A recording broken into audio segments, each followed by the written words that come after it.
Westcast Network. Now fix to start kicking ass, just like it said at the beginning of the program. Man of the hour, tower of power, too sweet to be sour. Sending your ass on the jabroni jet to the other side of the territory, brother. The Alabama Hammer. Nightmares on the best part of my day. The goods from the woods. Hot damn.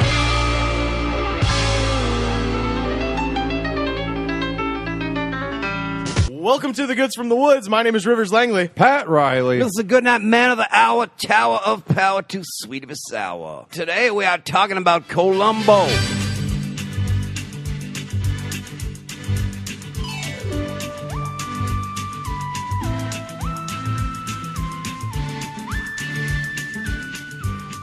With our special guest. Hi, I'm Dave Amiott. Hey, Dave. Dave. I'm a Welcome. Local comic and occasional podcast guest. So there's no reason why any of your listeners should have heard of me, but I'm happy to be here. No, nobody's heard of anybody, but it was still number one podcast in Auburn, Alabama. That's right. Yeah. Hey? Mm-hmm. All right. Yeah. Live Very from nice. Disgraceland. Yes. Living color. Exactly. I just went to the DMV, and I finally, officially have a California license plate. Oh, man. Yeah. Do you feel that you betrayed Alabama? I had to surrender my Alabama tag, and I was upset because I was hoping to have that as the centerpiece of the TGI Fridays I'll be opening one day. But I had to surrender it to the government. Oh, man. You're going to take a bath on those unlimited appetizers for $10, dude. Yeah, I know. It's going to be... you get people rolling in there past 5. Those old people, they start eating. Your servers aren't going to want to work those shifts. Mm-hmm. You just see money flying out the window. But that's what I was going to build. You know how Odysseus built his house upon the roots of the tree? I was planning on building my themed restaurant around a license plate nailed casually to the wall. And it was going to be my Alabama license plate, but I had to give it up. Is it going to be an Alabama-themed theme restaurant, or is it just general Americana? Like all I was going to have rocking horses on the walls and like old plowing, farm implements, like Cracker Barrel, like a Cracker Barrel. Yeah, exactly. Gotcha. Yeah. I'm more of the jerseys and sports memorabilia type. So I just like the tree and maybe the murder of suitors. Oh, okay. Maybe some loom weaving while we're there, and a friendly dog. The friendly dog. Yeah. That's always you can call it Argus's. Yeah. Well, the thing with the dog, of course, is you have to train it to die every time you walk in the restaurant. Didn't the dog die right when he saw I thought Odysseus? the dog recognized him. He recognized him and Did he fell drop over. dead? Yeah, he dropped dead because he had been waiting for him for 10 years. That was a faithful damn dog. Yeah, 20 years. You've been waiting for him for 20 there's years. dogs that can do that. Yeah. I mean, there's some smart dogs out there that know tricks. There's a cat that can be dead and alive at the same time. You get a dog that's the same way. So that dog would have been over 140 years old in dog years. Yeah, exactly. Because the Trojan War, because he left for the Trojan War, took 10 years to fight the war, 10 years to get home. Yeah. And yeah, That was an old dog, yeah. Exactly. Yeah. So he saw him, recognized him, and then dropped dead. All right. I'd forgotten he died. Yeah. That's a shame. Like a Hellenic old yeller. Yeah. But anyway, yeah, I had to give up my license plate. But I will say, if you're a resident of Los Angeles, don't go to the DMV downtown. Go to the DMV in Van Nuys. Everybody's nice, and it doesn't take very long, and it's great. I like the Culver City one myself. This episode of Goods from the Woods is brought to you by the DMV in Van Nuys, California. Yeah, practical tips, news you can use on here all the time. All the time. Do not go downtown. By the time you will spend driving to Van Nuys and back is the time you would spend waiting in line downtown. So it probably even comes out in the wash, but it feels shorter. I like the Culver City one because you can stand outside and wait and just stare at this absolutely mesmerizing space mural that's on the side of it. I don't know why there's a space mural on the side. It's not like... You get high and look at that thing. I guess it makes sense because... You get high before your driver's yeah, test. before your driver's test, yeah. Make a damn difference. You can just Get stare... the red eye photo when they take your picture. And all You can that shit. stare at it like it's 2001: A Space Odyssey or something exactly. like that. If you have AAA, you can get DMV services at a lot of AAA offices. Really? Yeah, so like now that you're got California plates, you can renew those at AAA. Oh, I Okay. have that. I remember the days when you could still go down there and get, like before everybody had the phones and shit, and get directions. Maps, I used to trip do planners? that. You get directions from the AAA? Well, don't forget, before everybody, Right. even when people had the internet, before people had it in their car and things like Right, that, right. They still need directions. I did it to find Amelia County Game Preserve one time. They printed it out from like MapQuest.com or something? No, they had AAA road maps. Oh, and they wow. and they draw the line on the map and give it to you. Wow, And that's show awesome. you how to do it. Yeah, it used to be one of the big things they did. Yeah, they even had books about things to see in each state. Yeah. They had a They really just give 'em to boring. They have really boring magazine that you get if you're a AAA member. But AAA, Gateways, it's called. yeah, right? it is. Yeah. Exactly. Yeah, I gotta say this. Along with we're doing commercials today, AAA is one of the things. It's worth the popcorn. If you drive a shitty old car like I often do, that shit pays for itself. Yeah. Yeah. One flat tire where the guy comes out and changes And it you're for you. good. Yeah. The tires are the things on your car that make contact with the road. The car is the thing on the road that takes you back to your abode.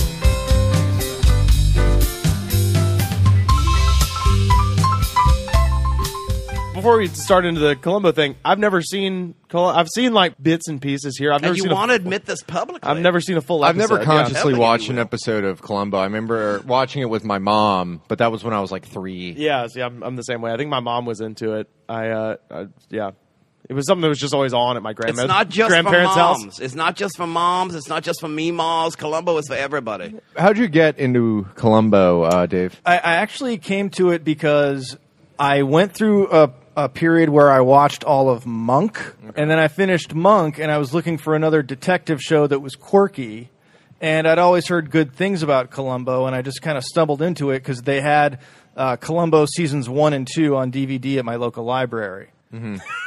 Which is exactly where I would expect you to pick up seasons 1 and 2 of Columbo. Now, keep in mind, Columbo was part of kind of a rotating show called the NBC Mystery Movie. So it wasn't on every week. It was on once a month. Macmillan and Wife. I Macmillan think, and was Wife, part McCloud. of it. Rockford, wasn't it? Rockford was at one point, yeah. So every month they would do an hour-and-a-half Columbo movie. And it originally ran for like 7-8 years. So a season would only actually be about 8 episodes. And it wasn't, like we talked about before, it wasn't uncommon back then for season premieres to be movie length anyway. Right. Yeah. And then it went off the air in like 78, 79, and then it came back. It became a series of like once-a-year movies in the 90s and into the early 2000s. Oh, wow. So this actually ran for a long time. Yeah, it switched. When it came back, it was on ABC. But it still had, obviously it still starred Peter Falk as Columbo, and they retained a lot of the like original producers. They got different writers, of course, because everybody had moved on. And, of course, with Columbo, there's very little in the way of recurring supporting cast. Mm-hmm. Like, when it came back in the 90s, I think they had one instance where the guy who, like, worked at his favorite lunch counter, he showed up in a couple. But other than that, he was always talking about his wife. He made occasional mention to kids. Never saw her. That's one of the big things. He has one of those wives, like Vera on Cheers, that you never actually see, but he mentions her all the time. But didn't they actually kill her off in the later ones? They did an episode where they pretended that she was killed because there was this woman who had a vendetta against Columbo. First, Why would you have a vendetta against Columbo? Because He's she such put her a- husband in Crafty. jail. He can get annoying when he just keeps asking that question. Like the time with the guy from Mission Impossible there. Not Mission Impossible. I Spy. And he was on the golf course. Is it Bill Cosby? And, no, not Bill Cosby, the other fellow, the white guy. Robert Culp? Robert Culp, yeah. And he was on a golf course, and Columbo kept annoying the shit out of him. Well, that's the thing. That was Columbo's M.O. He seems disorganized and scatterbrained, but he's actually very sharp. And once he gets the idea in his head who he thinks is the killer, he just becomes a presence in that person's life, and he wears them down until they confess or otherwise incriminate themselves. And he pretends like you're helping him solve the case. Yeah. He'll give you the opportunity to spin your lie, and then he'll gives you catch you up in the inconsistency. The false sense of security. So you know who did it at the beginning. So it's not Columbo's big technically a trope. mystery. Yeah. It's a Okay. detective story. Okay, They show you the murder at the beginning. So it's not like the BBC Poirot or something like that, where No. you go through the whole thing, kind of trying to.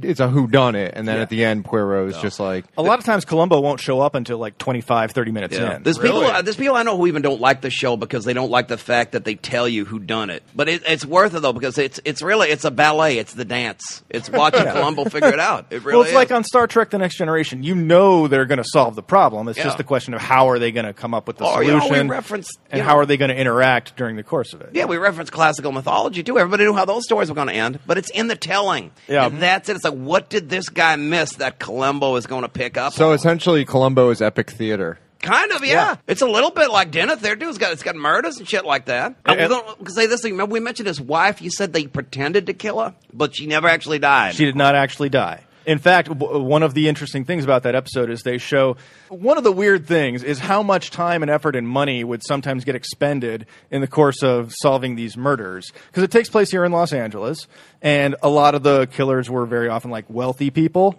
Yeah. But, sometimes they were just sort of middle class folks. But Columbo, he's a homicide detective. It's his job to solve the crime.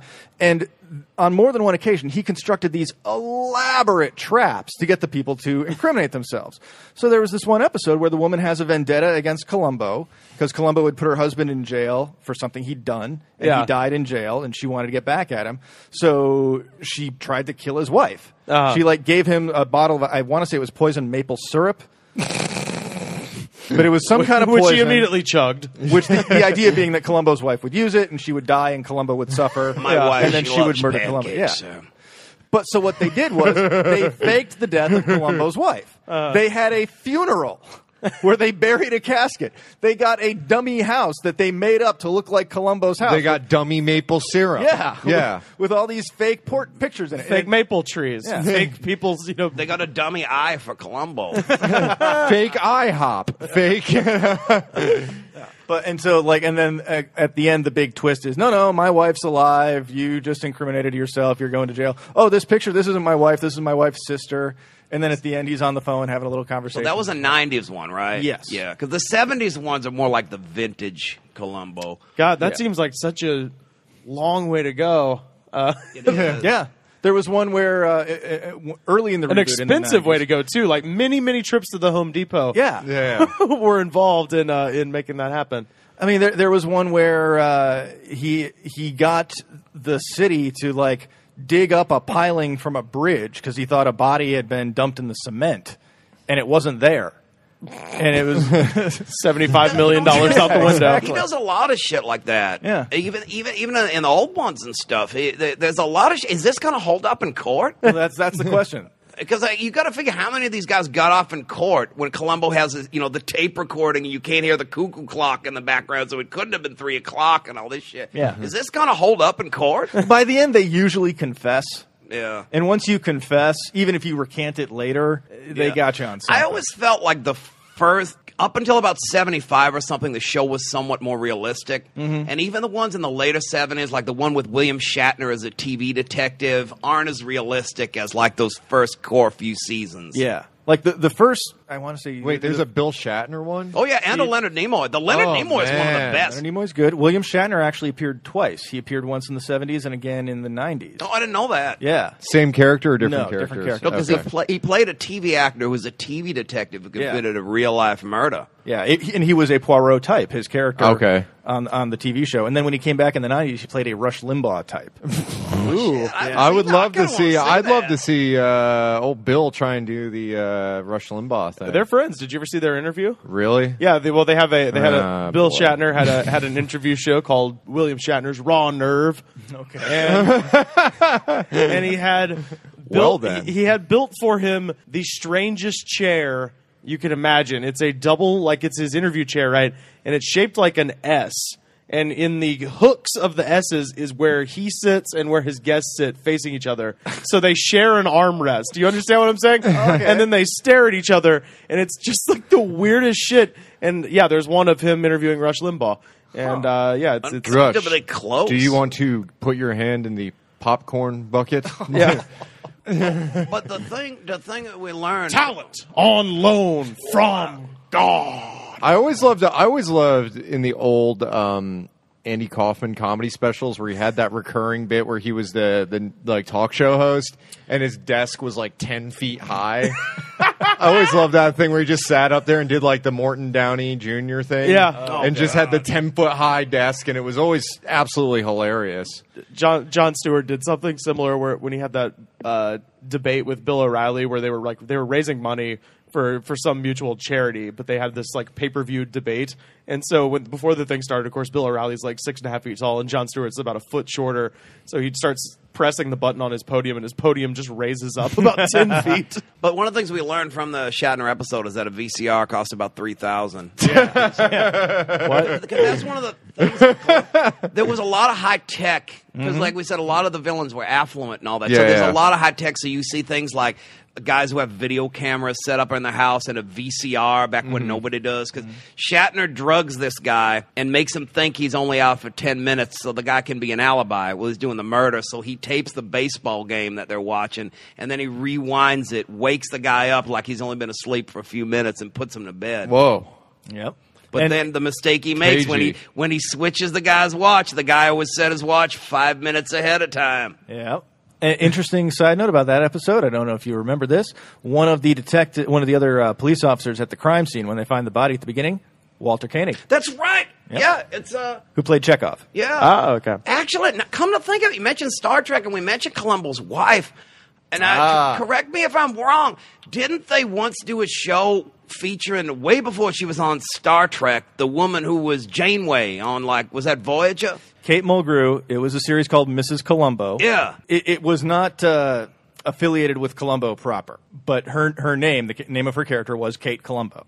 And just like Columbo would talk about his wife that was never seen, she would talk about her. Oh, my husband, the detective. Well, she would have been way too young to be the actual Columbo wife, because you get the impression from him talking about that she's an old bag. Yeah. Well, there was a TV movie made called Murder is Bad for You. Or it was either that or it's like Murder Can Be Harmful to Your Health. It was something like that. You don't say. And it was a parody of all the 70s cop shows. Oh, was that Murder by Death? No, this was a TV movie. Okay. So it had Gavin MacLeod as a parody of Kojak. It had Tony Danza as a parody of Beretta. Gavin MacLeod is no Telly Savalas. Well, no, but few of us are. Yeah, I mean, Murray Slaughter's cool, but he ain't no Telly Savalas. I always liked him better as Murray than as Captain Stubing. Oh, yeah, absolutely. Captain Stubing was a lox. Yeah. But the premise Great was... theme song on that show, though. Great theme song. It was all these TV detectives, and they were being picked off one by one by some mysterious villain. Yeah. And at the end, it was revealed the mysterious villain was Mrs. Columbo. Oh.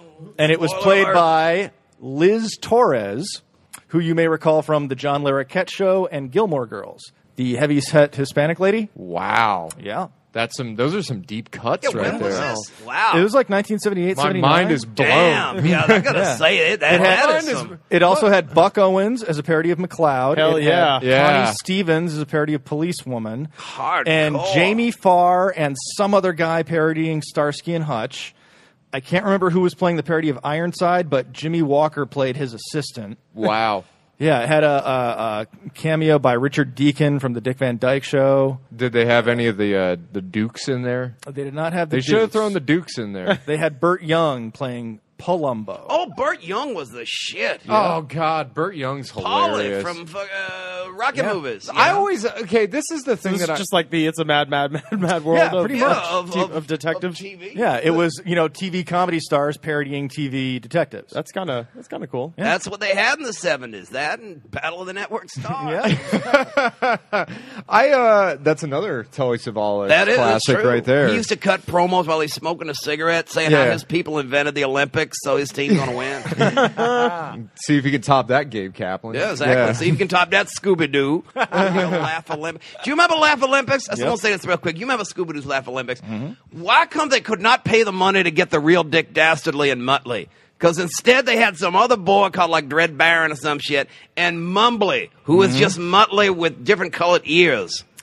There is an answer to that. It has to do with which networks were airing which shows at the time. Okay, that'd explain it. Because it didn't make any sense, because you didn't have Dastardly and Muttley. You just had these two generic guys. Yeah, I always... Mumbly actually started out as a parody of Columbo. He was a heroic detective dog. He was on Tom and Jerry, right? I'm not sure. I thought he was on you remember they'd have the secondary cartoon? I thought he was on like one of them 70s Hanna-Barbera Tom and Jerry's or something. Could very well be. I love how in the Rocky movies they became increasingly sadistic to Paulie, essentially, and like just making Paulie just like he goes from being a drunk, abusive brother to a drunk lout to a racist in Rocky 3 to a guy that has a love affair with a robot in Rocky 4. He can't train to this jungle jump music. And yet he was the one guy they couldn't kill.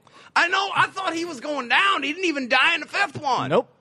I'll say this, though. If you watch Rocket 2, he has lost a shit ton of weight compared to all the other movies that is in. Watch him in Rocket 2. He's really thin in that movie. It's very noticeable. Yeah. Well, in this TV movie, he's wearing a curly wig, and he just looks so weird with that much hair. He was a good actor, though. I have to say, he had that. Remember him in Chinatown? Yeah. Nobody could make abusive more lovable than Burt Young. Just no good. What can I tell you, kid? You're right.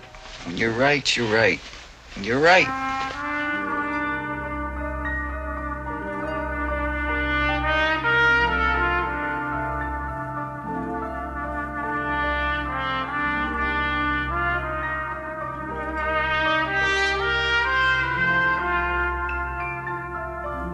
They did tend to shy away from the graphic sex crimes on Columbo. Yeah, it was kind of very family friendly like that. It was not. I love sex, but it was not a sexy show. Columbo. No, not very Well, much. it probably would have been really creepy to see Peter Falk talking about very graphic. Yeah. Although he does creep out Julie Newmar in that one episode. Because remember, she's like standing on her head doing yoga and stuff, and Columbo's bothering her, and she's the one person who says, like, "You're creeping me out. Get the fuck out of here." So he has to leave. Well, they do one where... Does Tu Wong Fu make a cameo in it? She was a good Agatha, Julie Newmar. I used to like her on the Batman and shit like that. Yeah, Catwoman. They did one where Faye Dunaway fell in love with Columbo. I don't think I've seen that It's one. a 90s one, but she tried to tempt him away So from this his is wife. not Chinatown era. This is Dunstan checks in. Era. Yeah. Hey, she still looks fine. Yeah. What happened to her career? Because Mommy Dearest Yeah, happened. yeah, that's what it was. Because she was in. I mean, I watched the first 5 minutes of Bonnie and Clyde. I thought it was Dick Tracy. I didn't remember there was that much nudity in it, but it was damn good. Yeah, she had Little Big Man. She was in that too. She was an eyebrow artist. That's for sure. She Makes could- me raise mine. I'll tell you that. She could draw a hell of a pair of eyebrows on her face. Well, so could Julie Newmar. That's true. Yeah. They just released an action So figure could of John Julie Newmar Leguizamo. as Catwoman. Of Julie Newmar, Catwoman. Julie Newmar as Catwoman. And the frustrating thing about it is her eyelashes are painted on individually, and it's only a 6-inch scale figure, so it looks really weird. She It's never kinda got frustrating. her due, I felt. She never got that. She was Catwoman, but other than that, I don't think she ever got that one role where she could really Well, she shine. was like stupefying that. Jones. Actually, you know what? Well, she was Catwoman, but and I love Julie Newmar as Catwoman. Yeah. Eartha Kitt. No, I Eartha like Julie Kitt. Newmar. Really? I love Eartha Kitt, but I think Julie Newmar was the best in that role. I agree. No.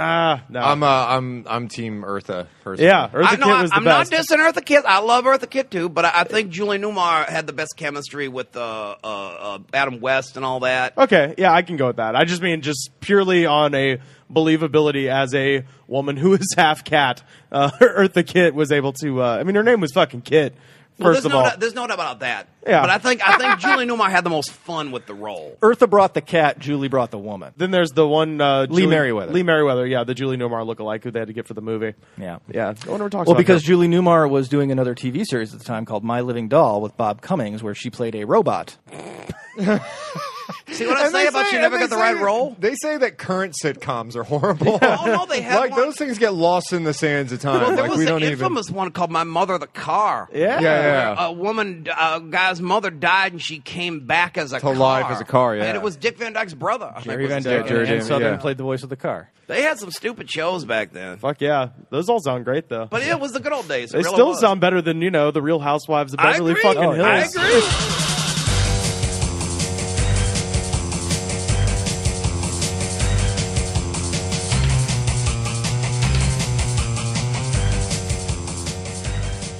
I had an experience recently where I drive part-time for Lyft, which is a ride-sharing service. It was a little later in the evening, and I was taking a young lady to a home in a gated community. And I'm not sure the nature of what she was visiting this fellow for, but it's one of those places where it was a pretty affluent part of town, and so there's a gate, and there's an actual security guy at the gate. Yeah. So I had to check in with the security guy. And so I dropped this lady off, and she asked, "Hey, are you going to be around in like an hour and a half? I might need to get picked up. I'll tell my friend who I'm meeting here to give your name to the guy at the gate," and blah blah blah.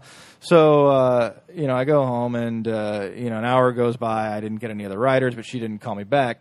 And just out of the most idle curiosity, I ended up Googling the guy whose house I dropped her off at because his name was on the mailbox right outside, and I found out some things about him. Because I knew his name and his address. So, you Google that name in this city and you find out some things. Don't cross this man. Well, that's what I'm saying. It occurred to me, if I was less scrupulous, I could try and contact this guy and say, hey, I know a little something about you, but then I realized, I've seen so many episodes of Columbo that only ends with one of us dead. Yeah, right. But I found myself imagining Columbo trying to understand. So let me get this straight. It's a thing you put on your phone and you request a ride. Now the guy shows up in a cab. No, it's our own car. Okay, so so you pay him cash at the end? No, it's all on credit cards and you're paying really. So they know where the ride starts and where it ends and how many miles you travel. Well, now that's very interesting. Because what's with the mustache? Yeah. But remember back, it was way before all that kind of technology. Because remember, he'd always have to be. I checked with the phone company. Oh yeah. Because whenever there was a phone call, he couldn't just he always had to check with the phone company to make sure who called and shit like that. So, what was it? An important person who lived here? No, I wouldn't say important. No, it was nothing. Just a guy with some money. There's no story. But I've got that mind where I'm always thinking, well, if this went horribly wrong, how would that happen? It's hard to make the perfect murder or the perfect crime or anything like that. Yeah. Well, there was an episode where the whole point was the person who committed the murder needed to get rid of the body so that the person would be declared missing and not dead. Because as long as they were missing, their money was in a trust and the other person could access it. But if they were dead, their will gave the money to someone else. Which one was that? I think that was the one where the person's body was dumped in the piling of the bridge. Okay. Or Columbo suspected it. Oh, was that the one with Leslie Nielsen and the other fella that was always on Columbo? I just love No, that was Spy Hard. Leslie Nielsen was on it. I love how every episode of Columbo, the guest cast just sounds so made up. Yeah. There was Leslie Dick Nielsen. Van Dyke. There was both. Like I said, there was both Leonard Nimoy and William Shatner. Yeah. There was Rocky and Bullwinkle. Do you know that one episode with Larry Storch? And was Larry Storch on there? You're joking, but yeah, he was on. Now, they didn't get Forrest Tucker in that same episode, which would have been pretty cool. Well, what's this O'Rourke Enterprises, sir? So you buy stuff from the Indians. Good night. I'll see if I can stump. I stumped Paul Goebel, the king of TV, with this question. Do you know who guest starred as the killer on the most episodes of Columbo? The fella that was the colonel at the military academy. That, yes. What's that fella's name? That's Patrick McGoohan. Yeah, he was always better known as the Columbo. Prisoner. He was on 4 times. Yeah. He directed, I think. Yeah, he directed some of them, too. He and Peter Falk were very good friends. Yeah, including probably... Whoa. Yeah. Whoa. Also in that episode where he played the Colonel. Yeah. So wait, he killed multiple people in multiple episodes. He played different characters. characters. It was like a Bugs Bunny thing. Every time it'd reset, it'd be the same actor, but he'd be in a different role. Right. So when they shot his head off, he's like spun his mouth back around. No, I mean, like, you know how Bugs Bunny was like a one-off? So, like, Elmer Fudd could be, or Yosemite Sam could be like a pirate. It was in the one first episode time they'd never met each other. Yeah. In every episode, yeah. Gotcha. So he's playing a different character. It's just the same cast. Right. Also in that episode where he played the commandant of the military academy, it was a young Bruno Kirby and his father Bruce. Oh, no kidding. Yeah. That was, I think, the most famous episode, wasn't it? Because that was the one that won the Emmy. It could very well be, yeah. Because I know, what is that one called? The Rocket's Red Glare. It's something from the like Star Spangled Banner. Yeah. But I swear 50% of all Columbo episodes shown on American television any given year, about half the time it's the Military Academy episode. It could very well be. It's a great episode, but they show it way too often. There's a military academy, and it's Patrick McGoohan, and he's the commandant. And the guy who owns it wants to shut the military academy and make it into like a co-ed, like prep school or something. So he rigs up this cannon that they're going to have at a ceremony. He basically spikes it so it explodes and kills the fella. And Columbo has to solve that crime, and the colonel did it. You understand? Oh, okay. Yeah. And there's a subplot where Bruno Kirby is a student, and he's like, they're brewing hooch. Yeah, and Columbo realizes it because when he goes out to see where the cannon was, he could see the room with the still from there. So that's how he knows that the colonel was out there, because the colonel also reprimanded him about the hooch that same day. That sounds like a spinoff show, Brew and Hooch. Brew and Hooch. Coke and rolls, Brew and Hooch. I'll take them both. Broken holes, Brew and Hooch, and blowing up cannons, the military academy. That's a great episode. It is. And the interesting thing, you talk about Leslie Nielsen. This happened again more in the 90s reboot, but they would get people who were known for doing comedy to come on and play the killers. Well, Leslie Nielsen in those days was in like everything. Pre-Police like Squad. That. It was just pre-Police Squad. Okay. But he used to do all that kind of, like the Poseidon Adventure, like the Swamp Fox on Disney and all that shit. Yeah. But Dick Van Dyke played a murderer on Columbo. He did, with the camera. Yeah. Yeah. And then later on, George Wendt played a murderer. Yeah. This just sounds so made up. Yeah. Are we still friends? Why, of course. Why would you ask? I just don't want you to feel insulted when I tell you to leave. Yes, sir. Just one more thing. No, Lieutenant, there is no just one more thing. Goodbye.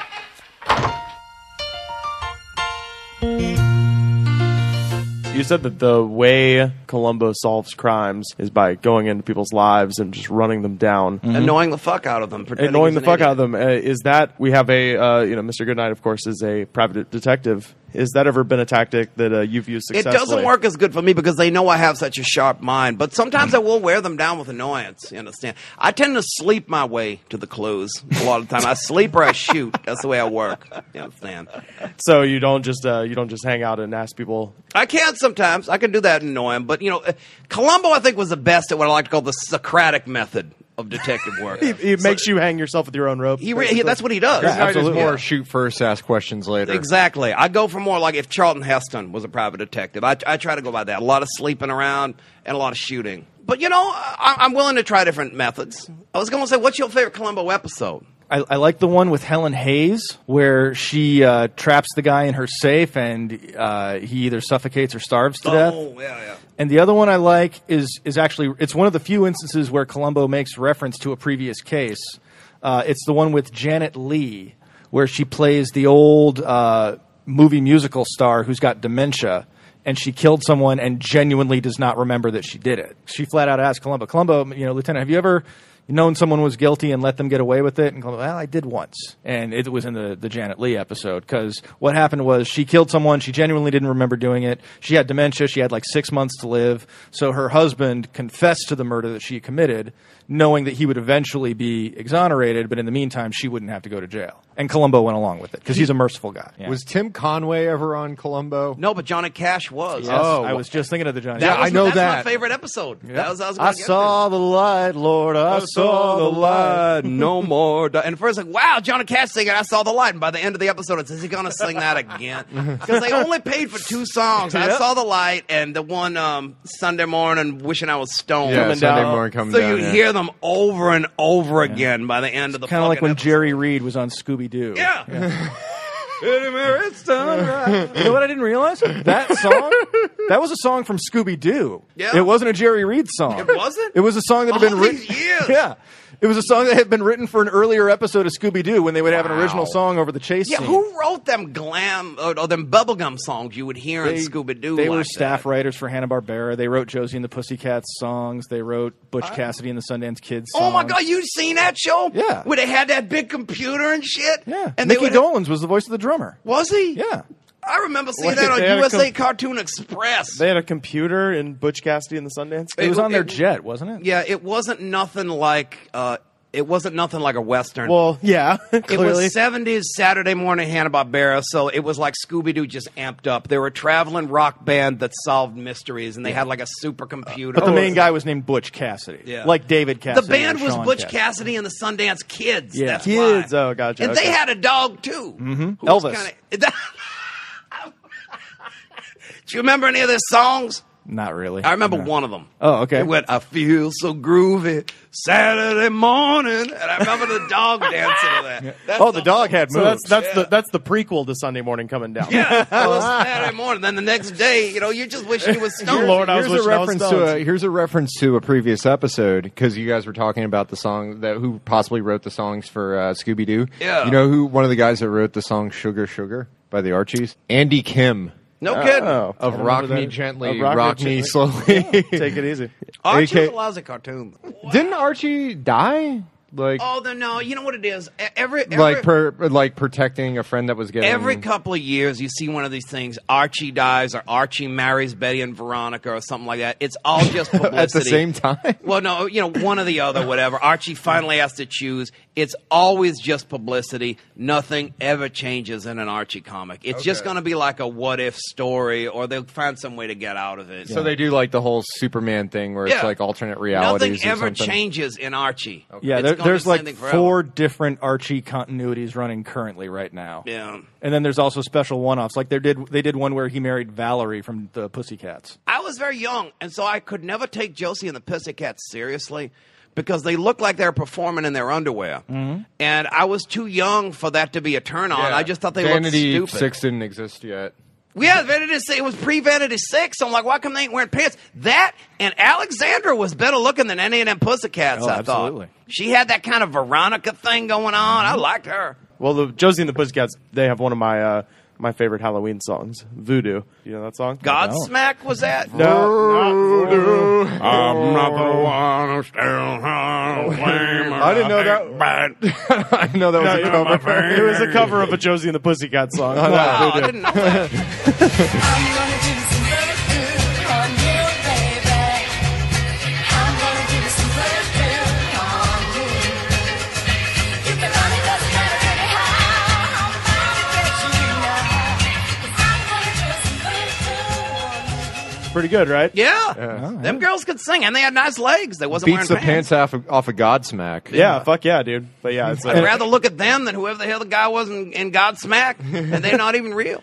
Were you around, Dave, when Angela Bowers was doing comedy, when Angela Bowers was alive? I recognize the name. There was a comedian named Angela Bowers that left us way too soon, and he had this brilliant joke about Godsmack where he was just like, guys, I got so messed up. The other day. I saw God smack in concert. It was terrible.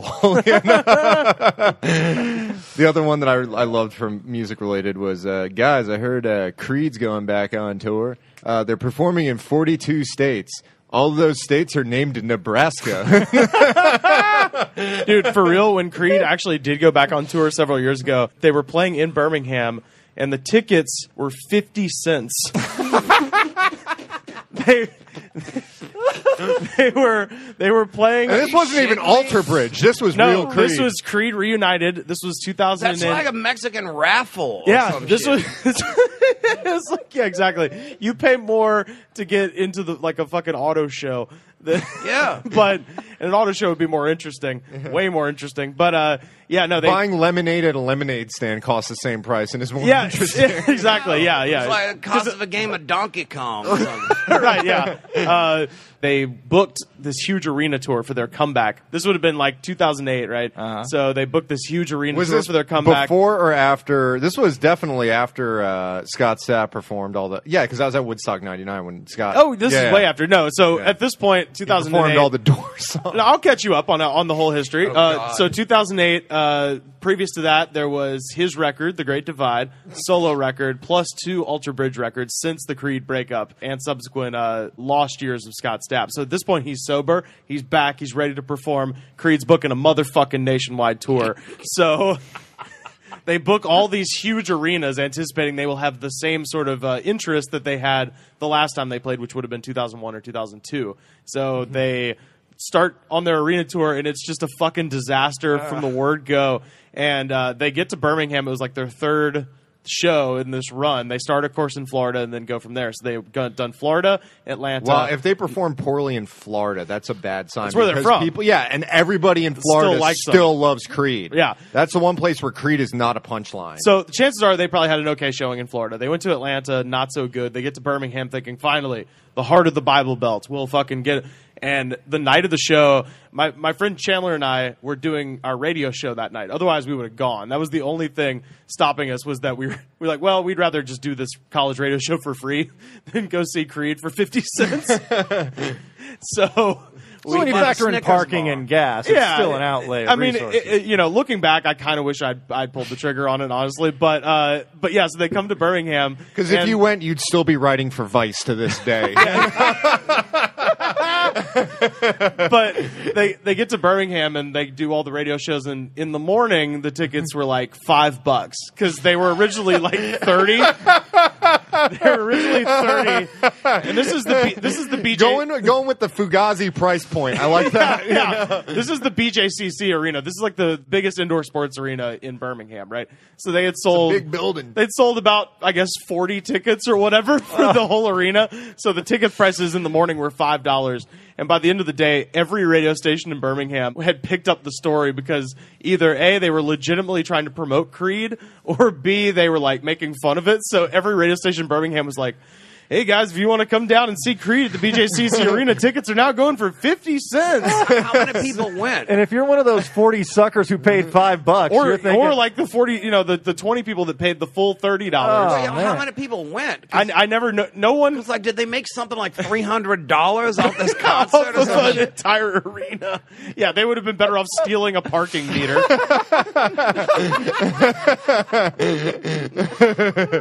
That is the lowest I've ever heard. That's worse than REO Speedwagon opening for the Puppeteer in Mexico. What? REO Speedwagon at one point when they're really on it, they opened for a Puppeteer in Mexico.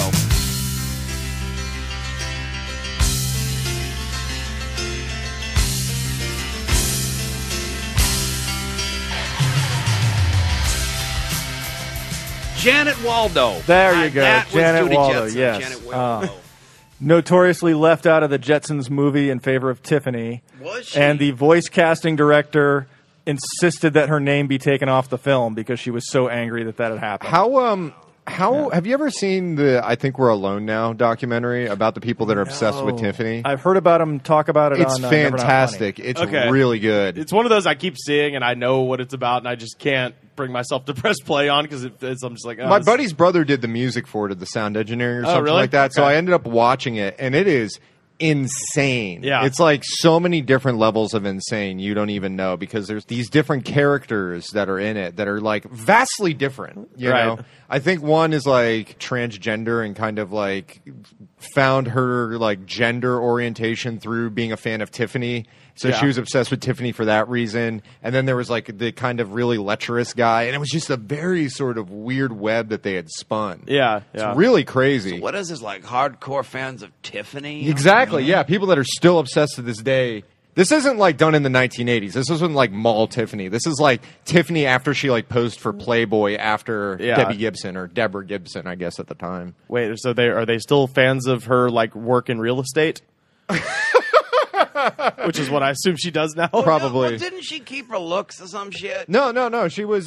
She definitely was one of those people that They go to her PTA meetings. And shit. Yeah, I know. Yeah. I mean, shit, You do can really score. good job managing this spray tan place. Hell, man, it's still living her dreams. You get to score whether she's a bit older and all that Yeah, shit. yeah. Why the hell not? Also, do they hate Debbie Gibson?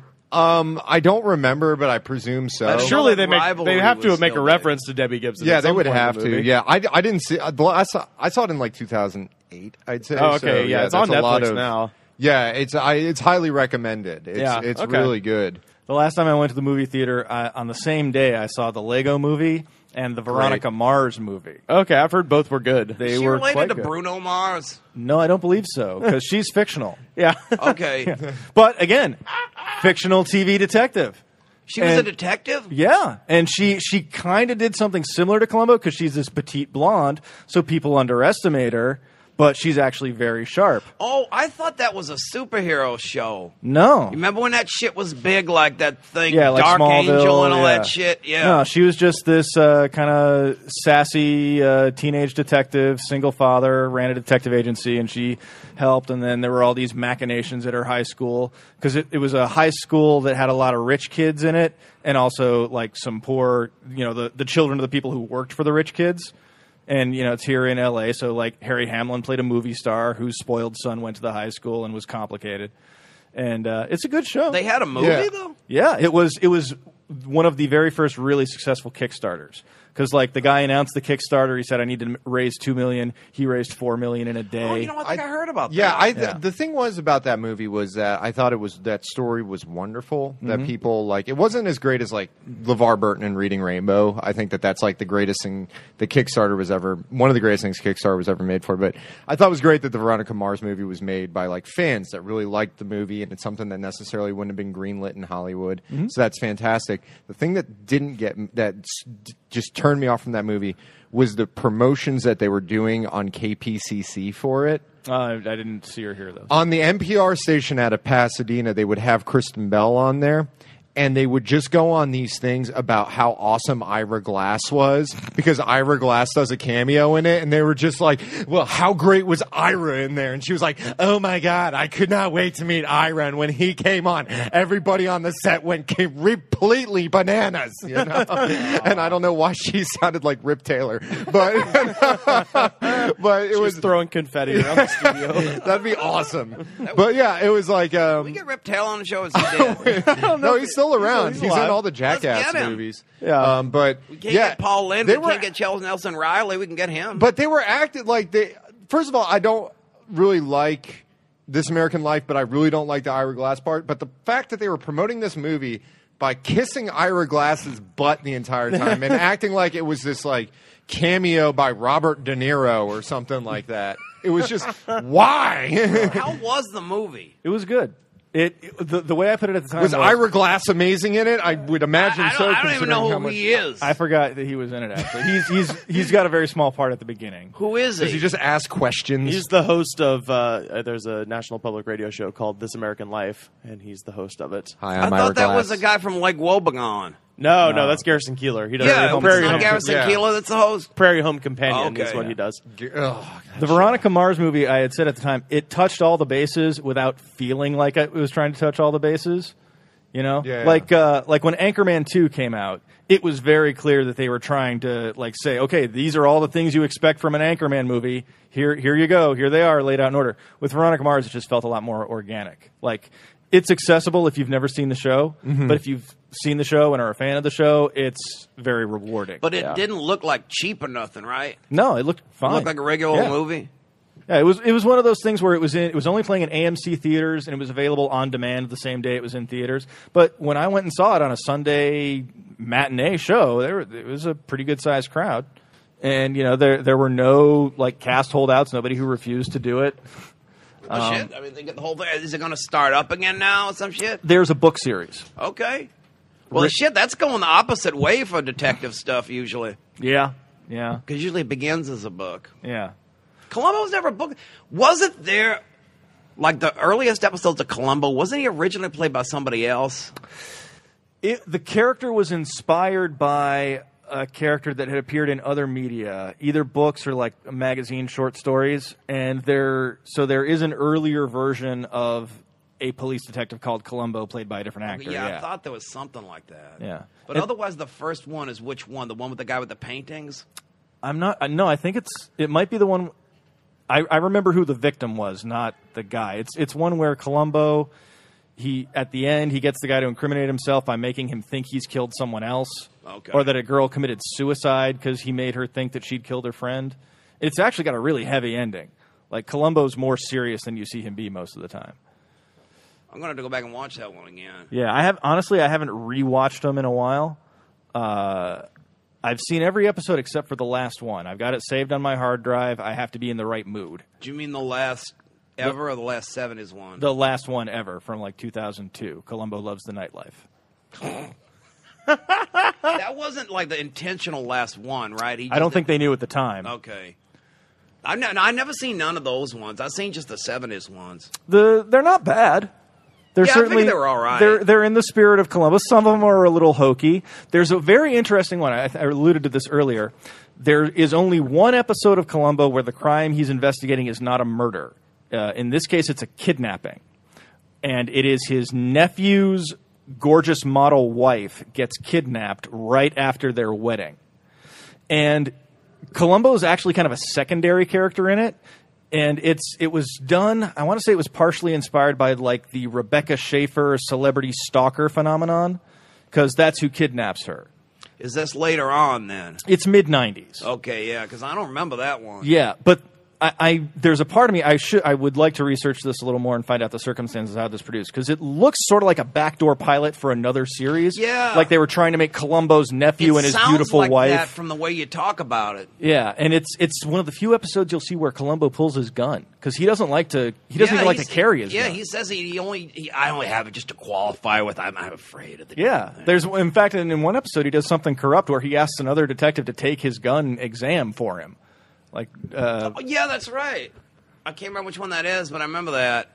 I remember the time. I remember you see him fire a gun one time when he does one of those elaborate things where the guy. It's the one. God, I think it might be the art theft one or whatever.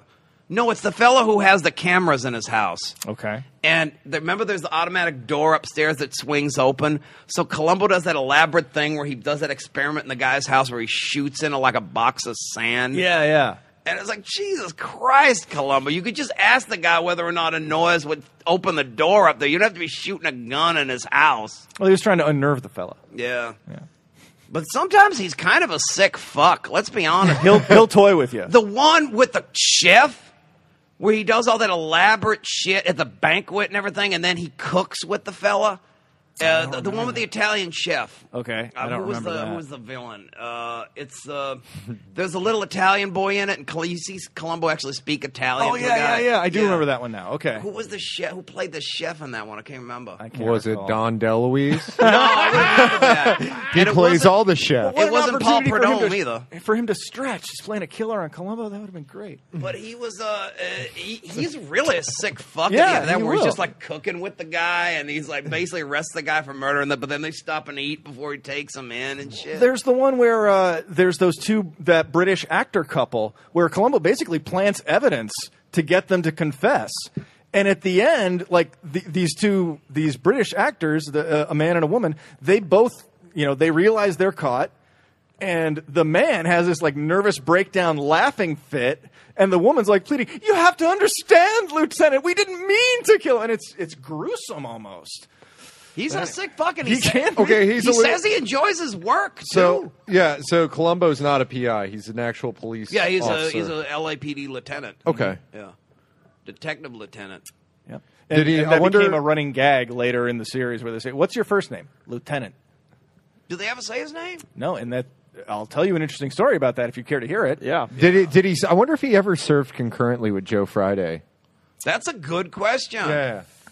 Like if they ever cross paths. I was going to say, are they different precincts? Because But I it don't know means if they do precincts because they out always do a thing where Joe Friday's always working in different divisions. Yeah, robbery, like he's homicide. getting like shopped around the and entire. sometimes he's in like executive affairs Yeah, and yeah. shit like Sometimes that. he's that in nobody bunco. wants. Yeah. Well, there was We're in the Vice division, and he's in different divisions in the same Every episode. Yeah.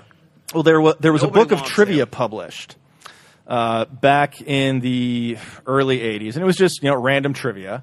And what the guy did was the compiler of this book of trivia, he included some things that were made up, and he did this as a way to prevent anybody from copying his book. What a mensch! So he made up, one of his trivia questions was, what was Lieutenant Columbo's first name? And he made up the name Philip. When Trivial Pursuit came out, they copied that question and included it in the game, and this guy sued them.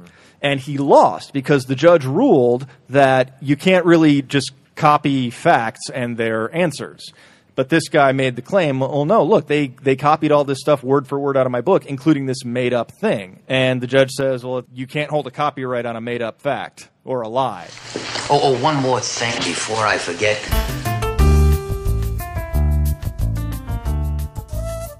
Dave, where can people find you on the internet, sir? I'm on Twitter at Dave Amiott. Friend me on Facebook if you like. It's AMIOTT.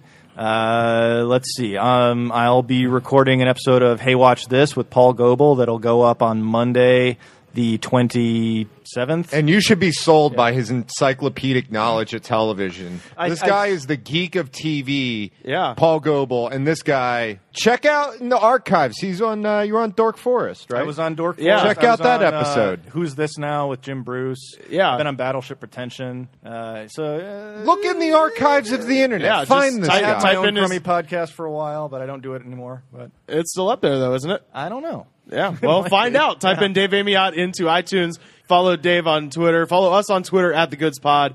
Facebook.com/The Goods Pod. YouTube.com/The Goods Pod. This is Swamp Dog, and this song is called Total Destruction to Your Mind. My wife is such a big fan of yours, sir. Can I get an autograph? When I tell her I met you, she's going to be so impressed.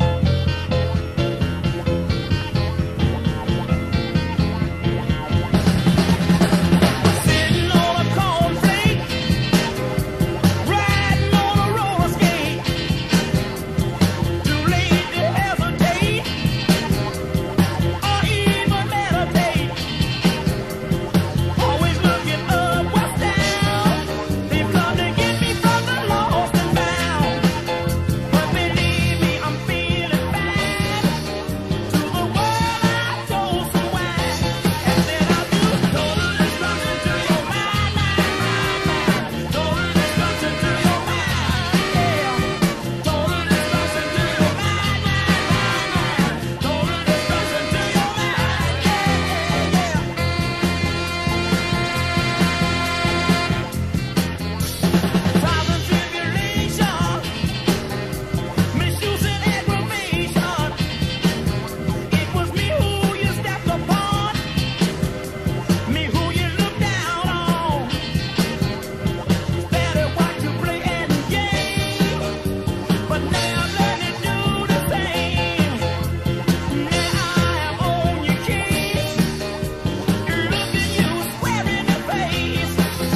The Goods from the Woods is mixed and edited by me, Rivers Langley, and distributed by Westcast Network.